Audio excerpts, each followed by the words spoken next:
Hey everyone, it's Mariana, and let's talk about Ari Aster's latest nightmare-inducing film, Midsummer, which he refers to as a breakup movie and an adult fairy tale. Yeah, okay. In this one, we follow Danny, played by the wonderful Florence Pugh, who goes to Sweden with her boyfriend and his friends for a very special midsummer festival. As you have probably gathered from the trailer, they find themselves in a pagan cult situation where all kinds of weird shit ensues. So here's the thing. I loved Ari Aster's previous film, Hereditary. As a horror movie, it messed me up for days, and it also had my favorite performance of the year, as well as really blew me away with the visual style and the whole family drama turned nightmare thing that I talked about in my spoiler discussion. Naturally, Midsummer was easily one of my most anticipated films of 2019, and as much as I try to avoid this, it came with a certain set of expectations. Having seen it, I can tell you that Ari Aster is undoubtedly a master of his craft. No pressure for his third film or anything. Midsummer is almost 2.5 hours long, which I had some concerns about because that is especially long for a horror film, but surprisingly, I didn't really feel that runtime, even though the movie is definitely slow-paced. From the amazing and dark opening sequence to the insane final shots, there was never a moment when I wasn't 100% invested in or mesmerized by everything that was happening on screen. I also found it very interesting that this is a horror film that mostly takes place in daylight, and not just during the day as the surroundings may or may not be gloomy. No, we're talking bright, very summery setting, lots of sunlight, pastels, and whites, which, by the way, the color palette for this movie is gorgeous, and there is some fun cinematography and editing all around. But yeah, it's all very summery, everybody is celebrating, and casual horrific shit happens.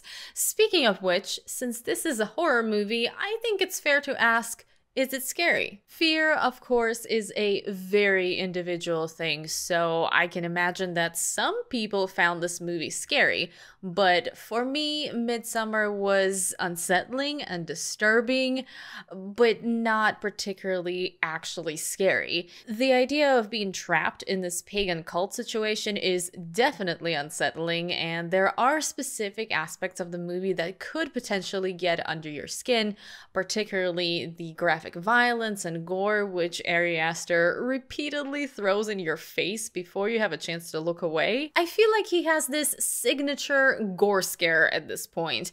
There was a little bit of that in Hereditary. I don't want to spoil it if you haven't seen it, so I'm going to be cryptic, but I'm talking about that thing that happens when you just keep seeing reactions and you think maybe you're not going to see the actual thing and you're just going to see how people react to it, and then when you've relaxed because you don't think they're going to show it, they throw the thing in your face and it's almost like a jump scare, except for it doesn't suck because it's not a false scare, it's an actual thing that startles you with gore. So there's more of that, a lot more of that in Midsummer, and most of it comes when you don't expect it. For me, things like that don't necessarily translate into a movie I am scared of or horrified by, but rather there are WTF moments that just make me think, wow, that happened, I can't unsee that now because that came out of nowhere, and then I move on. Though I will say I had some weird nightmares after watching this movie, which doesn't generally happen with me in movies, so maybe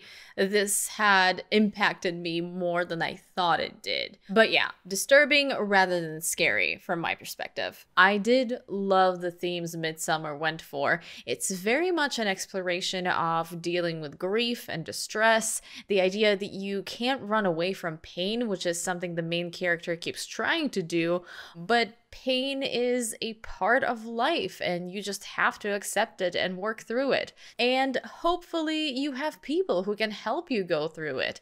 That's what stood out the most to me as I was watching the film. This whole breakup movie thing that Ari Aster keeps talking about, I guess I can see that after it's been mentioned. I can see how the movie can be seen that way, and the broken relationship is definitely a part of the overall picture. However, the pain and grief processing and dealing with those emotions definitely spoke a lot more to me, and the relationship stuff, even though I did notice it, seemed very secondary. Of course, I have to mention Florence Pugh's performance as Dani. All of the actors are really good in the movie and fit their roles really well, but her performance is on a different level.